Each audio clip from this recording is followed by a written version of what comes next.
Your wise mind's faking, your old body's breaking. You've smoked the fags and shagged the lads, you've drank your fill which made you ill. Oh, wedding bell, you wear it well, you wear it well, my wedding bell. Your mouth is open, the words are spoken. Your finger now wears a wedding band.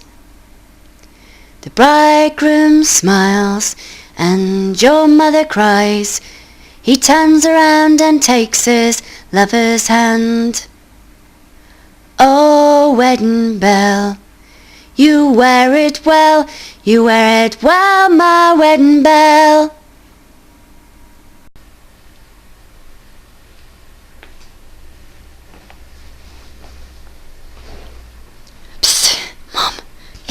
You move over and I'll cozy up. Jesus, Mary and Joseph, Margaret, you'd waken the angels in heaven. Sure, wasn't it a great wedding? Didn't your sister Jennifer look beautiful? Don't rub your cold feet against me legs. Your father's pissed again. He's either in the garden or kissing Mrs. O'Leary. Who's in the bed? Jennifer, now don't go waking her up. Jennifer, but sure, the wedding and tonight surely what? Suddenly, Jennifer opened her mouth, cried, coughed, and rolled over. Her sheetless torso revealed a lacy white camisole top, the type that Margaret would have died for. It's a crying shame, thought Margaret. A waste of money, said her mother. Jennifer's like Ophelia and Lady Macbeth, all rolled into one, don't you think, sighed Margaret. She's a bloody travesty, you all are. Hand me over me fags, please, Margaret. Where did you say that Dad was? You'd think he'd never seen flesh. She's been after him for years, the roaring whore. He wouldn't see the second coming. I laughed when I saw her. Did you see how wide her hips were in that mother of desperation dress? No, I can't say I particularly did. Sure, he's an idiot. I hope she has him. Oh, you don't mean that. Margaret, I do. Get rid of him at last. A faint, whirring noise could be heard, suddenly erupting into stifled, suffocating moans. Then a diminuendo of short, diffident sighs.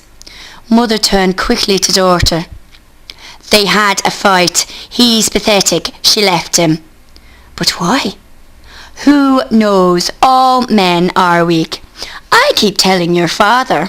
I said to her when she came in, you surely couldn't have found out tonight of all nights that he's a complete bastard. All she did was storm up to me and shout, I can and I have. They've been living together in sin for 5 years. They took out a massive overdraft to pay for the whole thing. A bit of an expensive mistake to make, don't you think? I said to her.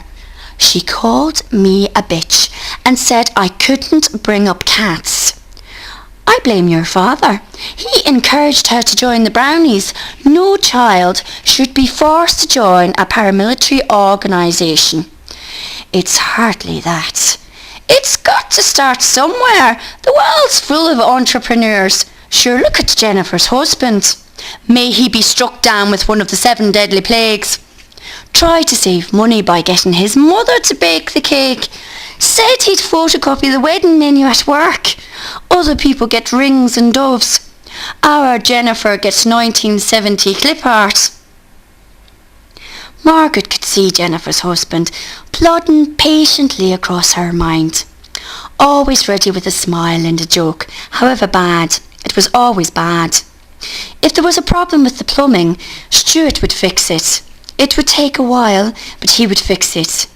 A problem with the payments, he would find ways of scrimping to save money. He was the complete antithesis of Jennifer.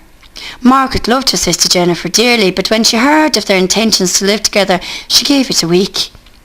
The days hovered. The weeks passed. And suddenly, without realising it, the years had run into each other, and Jennifer and Stuart had become something of an institution. They fitted.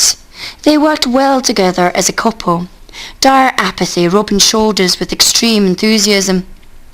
Jennifer's abrupt and demanding ways didn't change, they just dissipated against Stuart's rotund, laughing manner. If anyone was to blame for this, it was surely Jennifer, thought Margaret. Do you know what your father gave me for Valentine's this year? Margaret's mother brought her violently out of her reverie. No, you never said.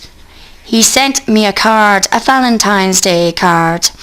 Other women get wined and dined, not your father. He goes out and he sees Roddy and gets a card from the Half Moon. What did it say? Well, on the front of it had, deep down inside, you make me want to. And then you opened it up and it said, fart. Fart. Imagine, we've been married 29 years, the bloody idiot. I didn't speak to him for months. They don't make Valentine's cards the way they used to. He laughed for days. I was incensed. Do you think they'll make it up? Me and your father? Never. No, Jennifer and Stuart. Oh, them, well, it doesn't look good tonight, does it? Man, she's better off without him. Maggie, is that you? Yes, Jennifer. Do you want anything? You've woken me up. Could you go and get me 2 tea bags, please? Do you want a cup of tea, Jennifer? No, I bloody well don't. It's for me eyes. I'm going to have bags the size of pools in the morning. Maggie's mustard, Mum. Oh, what am I going to do? Maggie went down the stairs, fearful of meeting Uncle Harry.